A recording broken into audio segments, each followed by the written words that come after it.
Hello friends, welcome back to another video. In this video tutorial, I will show you how to fix Neverness to Everness game not launching or not opening, won't start, stuck on black screen error on PC. So let's go through the methods. Well, the very first method what you need to do is to check the system requirements of the game. So make sure your PC have all the required specs that is suggested in the game, and after that try to launch the game and check if the game is launching or not. If not, next is to restart your PC. So for that click on the Windows icon, click on power and then select restart. So this will restart your PC. Once your PC restarts, launch the game and check. Method is to run game from the installation folder. So wherever your game is installed, you simply have to go through the folder and after that double click on it and then check if the game is launching or not. Next is to run game as administrator. So for that you have to go to the file explorer. Now after going to the folder, you simply have to select the game and after that right click on it and click on properties, then click on compatibility, and after here I have to select run this program as an administrator, click on apply and OK, and after that launch the game and check. If this doesn't resolve the issue, again come back, select disable full screen optimizations, hit on apply and OK, and then launch the game and check if this helps to fix the issue. If this also doesn't resolve the issue, come back again, select run this program in compatibility mode for select Windows 8 or Windows 7, hit on apply and OK, and launch the game and check. But if this also doesn't resolve the issue, come back again, uncheck all of these and move to the next method. Well, the next method is to verify integrity of game files. So you are suggested to verify the integrity of game files because it repairs corrupted, missing or damaged files that can cause crashes, bugs or missing content. So make sure to verify the game files and after that launch the game and check.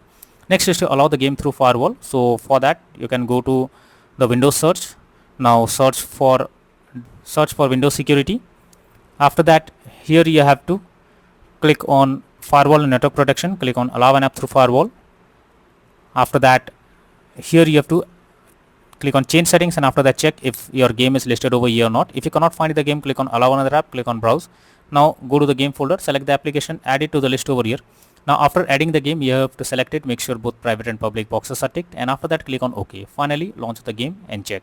Next issue is check graphics settings of the game. So when your graphics settings are not properly set up, like texture quality, resolution, anti-aliasing, etc., then it directly impacts the game, and this is where the game can crash or suffer from other issues. So make sure to set up the settings properly or even lower the graphics settings to avoid any kind of unwanted issue.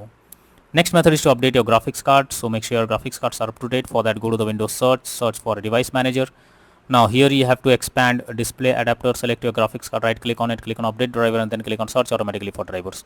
So this will check and update your graphics drivers. After that launch the game and check. NVIDIA and AMD users, go through the link already given in the description and you can easily update your graphics card from there.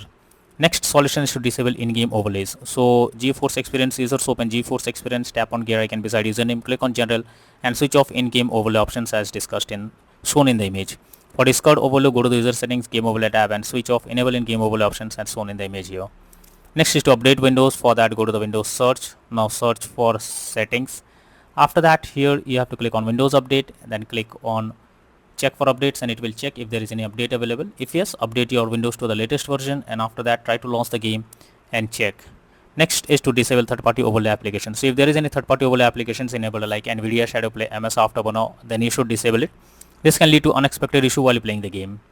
Next is to install Visual C++ files. So for that I have already provided this link in the description. You simply have to copy and paste it in your browser or even you can search for Visual C++ files in Google. Once the website opens, go below. From here you have to click on the link to download. Once Visual C++ files is downloaded, you have to open it and it will get repair or install option. Click on repair, wait for some time, and once you get set up successful message, close this. Now restart your PC. Once your PC restarts, log into the game and check. Next is to change virtual memory settings. For that go to the Windows search for view advanced system settings, click on settings, click on advanced, click on change, select the drive where your game has been installed. After the select custom size, in the initial size type 12288 and the maximum size type 24576. Click on set and then click on OK. Finally launch the game and check. Next is to run game on dedicated graphics card. For that go to the Windows search for settings. Now after that click on the search option, search for graphic settings. Now here you have to add your game to the list. So for that click on add a desktop app. After that go to the game folder, select the application, add it to the list over here. Now after adding the game you simply have to select click on the arrow icon and under GPU preference you have to select high performance and after that try to launch the game and check if it's working. If not, then the final solution is to reinstall NTE Neverness to Everness game. So for that go to the Windows search for settings. After that go to the app section, go to the installed apps, and here your app or game will be listed. You simply have to select it, click on three dot icon and then click on uninstall. So this will remove the game from your PC. After that, restart your PC. Once your PC restarts, again launch the website and reinstall the game NTE and Everness to Everness game, and finally click on the play button to check whether it's working or not.